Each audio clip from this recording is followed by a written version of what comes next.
Quer saber quem foram os 5 artistas que revolucionaram o universo da pintura?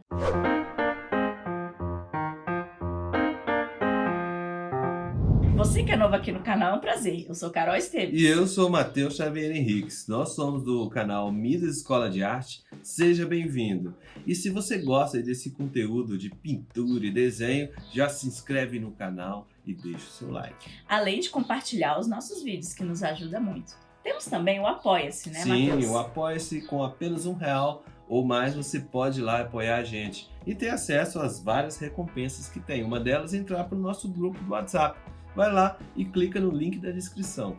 E se você quer ficar fera no desenho, desvendar os segredos de fazer um desenho realista, então você pode ser o nosso aluno no curso completo do desenho realista. O link, uma promoção incrível para você aqui na descrição.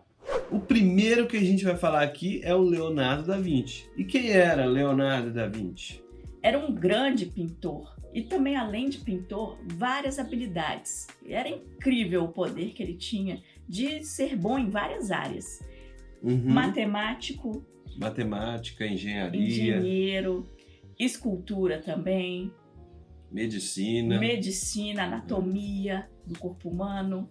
Também ele fez vários protótipos, era engenheiro de guerra. Isso. Sabe? Era um cara incrível que com certeza qualquer um daria tudo para conhecer ele na vida, né? Ele era um cientista, ele era um inventor, ele testava as coisas. E isso é muito fascinante, inclusive para aquela época, né? Ele foi um dos personagens mais incríveis aí do período renascentista. É quase que uma figura, uma das mais famosas da Itália na época. Chegou a ser bem sucedido em tudo que fez. E além disso, foi um artista que levou a pintura para outro patamar. Para quem não sabe, o Leonardo da Vinci, na época dele, na época do Renascimento, a pintura não era a grande arte. Né? A grande arte era a escultura, era a música, eram as artes cênicas. Até o dia que o Leonardo da Vinci falou que não, a pintura que é a grande arte, a arte de excelência, sabe? Então o que ele fez? Ele escreveu um livro que chama o Tratado da Pintura, que é o Trattato della Pintura. E nesse livro ele explica por que a pintura é a maior arte, a melhor arte, e por que ela deve ser referenciada. E, dito e feito, depois desse livro, depois dessa estipulação, né, teórica, aí sim, né, a pintura se torna a grande arte. E quais são os motivos, Matheus, que ele falou assim que a pintura tem que ser considerada uma grande arte? Olha, na tradição da história da arte, sempre teve essa coisa de um falar mal do outro. Né? Um movimento que está em voga vai falar mal do outro movimento que não está. Então, o Da Vinci, que ele acreditava que a pintura era a grande arte, a arte por excelência, ele quis... Você fazia falando mal das outras artes. Então ele falou mal da música, ele falou mal da escultura, falou mal de um monte de outras artes. E assim, enaltecendo a pintura, falando que era uma arte para a eternidade, para se eternizar e tudo mais. Então tá lá. Esse livro é muito bacana, né? Eu recomendo você até hoje ir lá e ler né, o Tratado da Pintura de Leonardo da Vinci para descobrir que realmente ele revolucionou a arte. É verdade. E além de ter revolucionado a pintura nesse aspecto de colocar ela em outro nível, além disso ele fez também obras incríveis. E as mais conhecidas são a Mona Lisa e o da Santa Ceia, que viraram referência aí para vários artistas. Se comparando, né, Matheus, a pintura de Michelangelo, aquela da Capela Sistina, né? É outra menção honrosa, né, o Michelangelo. Mas eu fico pensando, colocar na parede, quem que seria mais impactante para a pintura? Fica difícil. Eu acho que, no caso, é o Da Vinci, porque o Michelangelo era escultor, né? Então... É verdade. Fica essa coisa. Mas o Da Vinci, pelo que eu vi, ele teve poucas pinturas. É isso mesmo? Poucas. Assim, o Da Vinci, ele pintava... Uma pintura dele demorava 1 ano, 6 meses. 1 ano era mais rápido que fazia. E ele também era um cara meio brincalhão. Tipo assim, se você ia lá e encomendava pro Da Vinci uma pintura, aí naquela época tinha assim, eu quero uma pintura com uma roupa azul, o cara tem que estar com um manto vermelho. o céu tem que ter tal azul. Ele entregava a tela com as cores tudo diferente, porque ele é um cara que não seguia aquelas regras, sabe? E também eu vi que ele fazia muitas experimentações nas telas, e isso provocava estragos também, né? Por exemplo, a Santa Sé, que a Santa Sé é uma obra que é um patrimônio da humanidade que está lá, mas logo depois que ele pintou já começou a dar uns defeitos, né? Porque ele experimentou com a tinta óleo no afresco e aí deu errado, tinha umidade no lugar e a pintura é toda mofada desde a época e até hoje ela não durou muito tempo, né? O segundo artista que a gente escolheu aqui, o Rembrandt, que é um artista holandês que tem um peso assim absurdo na pintura. O fundador, quase que a base, o pilar maior daquele estilo de pintura que é o tenebrismo, né, Carol? Isso. Lembra muito o estilo do Caravaggio, Sim, né? lembra. Essa coisa da sombra, brincar com a luz e sombra. E a tela traz uma coisa assim que você fica chocado com aquela cena. É marcante. Então é bem interessante essa técnica dele. Você sabe, Matheus, como é que era esse trabalho dele? E é interessante porque ele é considerado o mestre da penumbra, né? Que é essa sombra meio que não é nem muito escura, nem muito clara. E eu falei a menção honrosa, que é o Tiziano, né? Que foi um dos maiores desenvolvedores ali de técnicas de pintura. E o Rembrandt, ele pegou as técnicas do Tiziano e levou para um outro nível, assim, um nível absurdo, que a gente fala, o domínio da técnica da veladura, por exemplo. Para quem não sabe o que é veladura na pintura, é uma técnica de camadas bem finas e transparentes que vão criando esses glazings, né? Essas mudanças de cor e tonalidade que são muito difíceis de fazer misturando a tinta. E ali ele consegue fazer uma pintura ultra realista, uma carnação muito bonita. E ele chegou no ápice da técnica da pintura ali, o Rembrandt, né? Então, para mim, ele é o cara que revolucionou a pintura, porque depois dele, qualquer pintor tinha que chegar um pouco no patamar dele para mostrar que era um grande pintor. Sim, e ele retratava muito bem os altos retratos dele. Sim. Colocava vários tipos. Durante a vida inteira, né? Ele fez um autorretrato para cada época da vida dele. É isso, e cenas baseadas na Bíblia. Vi também que ele mexia muito assim, tinha muitos judeus que faziam as cenas para ele, porque tinha que ter todo um aparato para poder fazer essas pinturas. Não é igual hoje que a gente pega uma imagem na internet e vai lá e pinta. Não, aí tinha que ter, sei lá, ele vai desenhar uma cena, tinha que ter os modelos com as roupas, a cena, fazendo a cena. Então ele pedia ajuda às vezes, principalmente dessas pessoas que têm um conhecimento mais apurado aí, né? Na época lá, eram bem conhecedores da questão da Bíblia. E sim, esse é o Rembrandt. Eu recomendo, quem não conhece Rembrandt tem que conhecer. Quem trabalha com pintura e não conhece Rembrandt tá precisando conhecer ele, porque ele é um cara genial. O terceiro que não pode faltar na nossa lista é o Vincent van Gogh.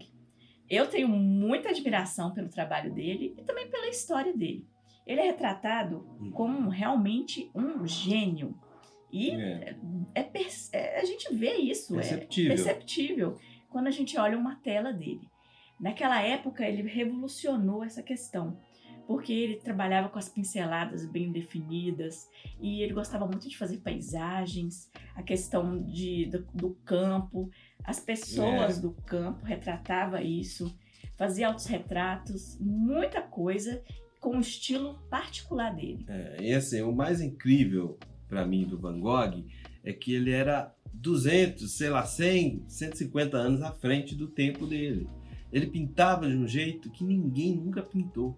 Ele conseguiu fazer uma coisa que é super tradicional, que era a pintura, desde a época lá do Leonardo da Vinci, que se tornou uma tradição na arte, a grande arte. Ele pegou essa coisa e virou ela de avesso. Van Gogh, ele é revolucionário na pintura por causa disso, porque ele quebrou todos os padrões estéticos que tinha no que se fazer pintura. Agora, ele não foi reconhecido em vida, né? Porque eu acho que ele estava muito à frente do seu tempo. Mas mesmo assim, depois ele teve aquele reconhecimento, a arte dele mostrou seu valor, independente dele estar com a gente ou não, né? Mas eu acho que, assim, por isso, ele é um dos artistas que é o mais importante. A história de Van Gogh é marcada por vários fatos que entristece a gente também, porque ele não merecia, né, Matheus? Ele sofreu muito. E assim, graças ao bom Deus, né, ele tinha o irmão dele, que era o Theo. O Theo foi como se fosse o mecenas dele, Sim. né? E deu um apoio para que ele pudesse produzir. E ele começou a produzir mais velho, né, Matheus? Mais velho, entre aspas.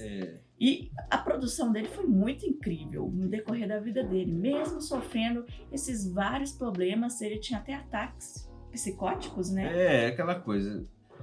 Muita depressão, essas coisas. Ele acabou, teve aquele problema, né, com o amigo dele que teve, que era o Gauguin, e aí acabou cortando a ovelha, né? O Gauguin foi embora para uma ilha lá, não sei, da Tunísia, não sei onde que é essa ilha da Polinésia.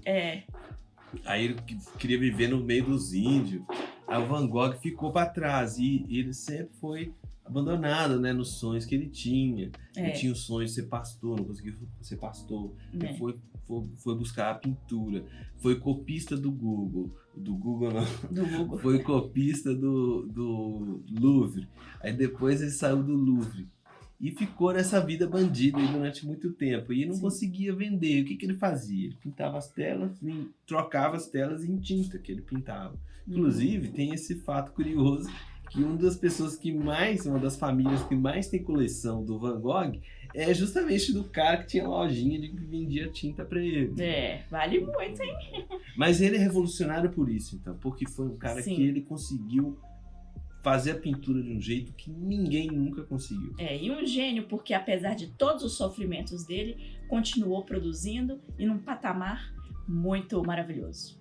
O quarto artista que a gente escolheu aqui é o Pablo Picasso, que não poderia faltar. O Picasso tem uma relevância, assim, é muito grande, né, na arte que é feita hoje, na que foi feita no século XX, né? Picasso, para quem não sabe, ele é espanhol, ele foi o ícone, um dos participantes, um dos co-criadores do cubismo, né, junto com Georges Braque. E o Pablo Picasso, um belo dia, ele estava pesquisando lá aquelas artes, né, das máscaras africanas, pesquisando a arte do Cézanne, até que ele conseguiu pintar uma tela que é Senhoritas de Avignon, e que mudou todo o curso da história ali daquele período. Não, essa obra é incrível, vocês vão ver aí nas imagens. E como que a pessoa consegue fazer essa concepção? Porque são formas, né, Matheus, exploradas num outro patamar, que nos olhos de muitas pessoas é o considerado feio, né? Tinha muito isso. Então, assim, na arte dele, né, essa arte é meio impactante porque até ele mesmo queria mostrar, ele estava meio, assim, na dúvida se isso ia ser bem recebido, porque isso rompia muito com a linha que ele já estava tendo. E mesmo sendo um jovem artista, ele já estava vendendo, obras. Então, é muito difícil para um artista mudar, no meio de um sucesso que você está fazendo, você mudar o seu estilo e conquistar os mesmos clientes. Mas ele foi lá, postou, os amigos dele incentivaram ele, e acabou nascendo o cubismo, nasceu a partir dessa pintura aí, que mudou toda a história da pintura, porque antes do cubismo e desses movimentos de vanguarda, a pintura era só um tipo de retratação do figurativo, retratação do seu ponto de vista. Depois disso, a pintura ganhou uma outra perspectiva de ser algo de se criar coisas interessantes. Então foi assim que o Picasso conseguiu trazer a pintura do século XX para um novo universo, um universo que trabalhava muito a própria natureza pictórica da pintura, de trabalhar tinta na tela. E assim a gente vê essa revolução que ele trouxe. E o quinto e último artista da nossa lista é o brasileiro, o Hélio Oiticica. Sim, se você achou que a gente não ia escolher um brasileiro, né? Tá aí. Sim, o Hélio Oiticica foi um artista do Rio de Janeiro e ele participou do movimento neoconcreto. Qual foi então a grande contribuição dele no universo da pintura? Foi que ele tirou a pintura da parede e para a pintura se tornar um objeto de arte que você entra nele, você interage nele. Para quem não conhece a proposta aí do neoconcreto, né? A gente tem o poeta Ferreira Goulart, que foi um dos teóricos aí desse movimento, E eles buscaram desenvolver essa arte que você interagia, entrava nela. Então ele pegou aquelas pinturas que eram geométricas, né? E conseguiu fazer elas de um jeito que você conseguia ocupar mais espaço. Então tem as instalações do Hélio de Sica, né? Isso, tem os parangolés. Os parangolés. E o parangolé é um tipo de roupa, né? Que ele fazia como uma obra de arte que a pessoa, no caso, vestia a pintura. Isso pode ser quando ele foi visitar uma escola de samba e ficou vislumbrado com tudo aquilo, aquelas fantasias, as alegorias. Isso mexeu com ele, porque ele via que a arte, como você falou, não está só em um quadro, uma coisa lá num cantinho. A arte está em movimento, ela pode estar em qualquer lugar.